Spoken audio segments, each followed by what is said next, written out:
Hello class, so here's a quick video just explaining why does the power rule actually work. So we've seen examples of it, just like differentiating different things and seeing that pattern, but why does it work?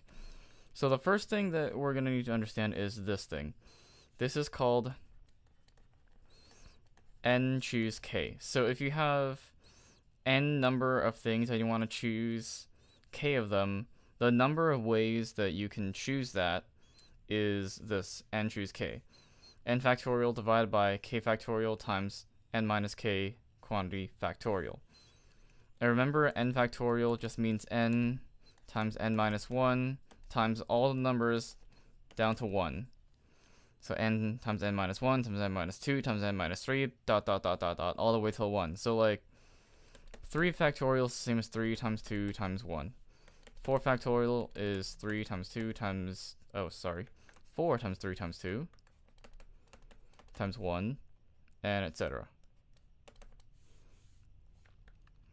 So let's apply that over to these and see what these values are. Later on you'll see why I chose these values specifically. Oh, and by definition, 0 factorial equals 1. So let's keep that in mind. Alright, so this is n factorial divided by 0 factorial times n minus 0 factorial. Okay, well, 0 factorial is 1, so we get n factorial divided by n minus 0 is just n, so we get n factorial. So what do we get here? 1, because the same thing over itself equals 1. Alright, so let's check this one now. N factorial divided by 1 factorial times n minus 1 factorial. So 1 factorial is just 1, so we can just leave it as that and not deal with it. And now let's do something to the n factorial. So that's the same as n times n minus 1 factorial divided by n minus 1 factorial, right? So that means these things will divide out, and all you have left is n. So these two are the ones I want to really get the actual values of. The rest are a little bit irrelevant in terms of actually finding their values for this, but yeah. So this is also a quick exercise to see how that works.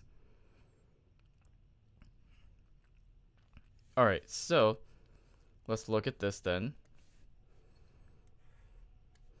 X plus h to the power of n equals the summation from k equals 0 to n of n choose k times x to the n minus k times h to the k power. And basically this is going to be the same numbers that show up in Pascal's triangle, the nth row of it in particular. We'll see why that's important in other videos, but just wanted to kind of point that out. These are called binomial coefficients. So this is a binomial. When you raise it to a power, you get coefficients. That's what those are. Those coefficients. So anyway, let's just look at this real fast. What we get is n choose 0 times x to the n times h to the 0 plus n choose 1 x to the n minus 1 times h to the 1. And that pattern continues until you get to n choose n times x to the 0 times h to the n. And then if we just simplify this out, what we'll end up with is this is 1, so we don't worry about that. X to the n, h to the 0 also equals 1, so we just have x to the n. Plus, remember that we got this to be n times x to the n minus 1 times h to the 1 is just h. Plus n factorial over 2 factorial times n minus 2 quantity factorial, blah blah blah blah. And then when we get to the end, if you do this out yourself, you'll see why that this equals n and this equals 1, but don't worry about it for the purposes of this video. Just know it, or just accept it. But yeah, so this is something that we're going to get. Now you're probably wondering, why in the world are we even doing this? Well, that's because we're about to do a proof with this.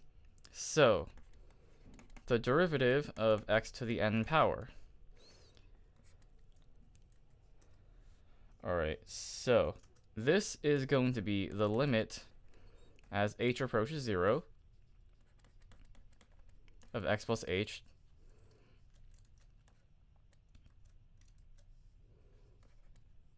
to the power of n minus x to the n all divided by h. So it's difference quotient. Alright, so gonna need a lot of space for this.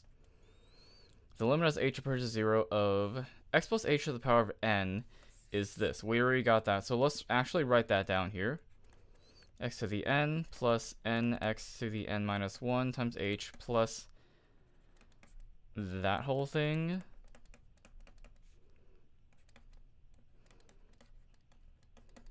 Dot dot dot n x to n times x times h to the n minus 1 plus h to the n. Okay, and then minus x to the n power, all divided by h.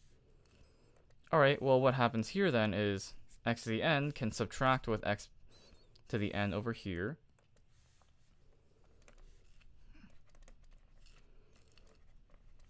And then we get this thing left.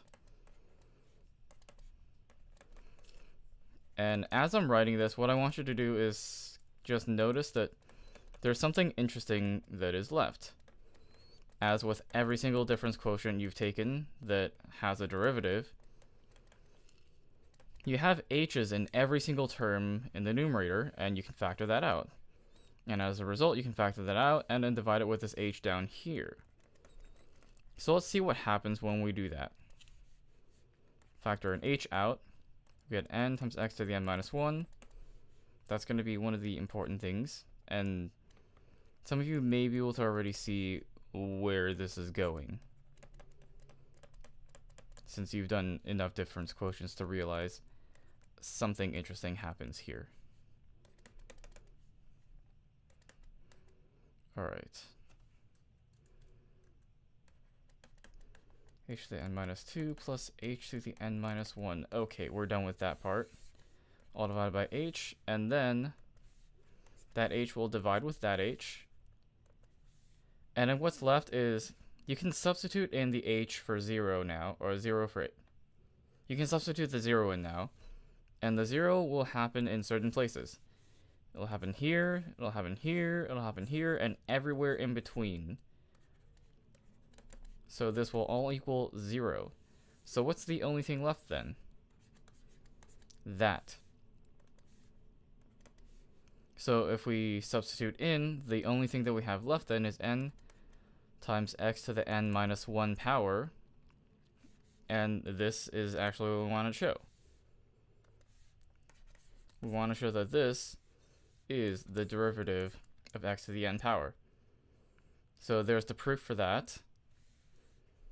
And yeah, so that's why that works. It's not just an arbitrary thing that happens because reasons.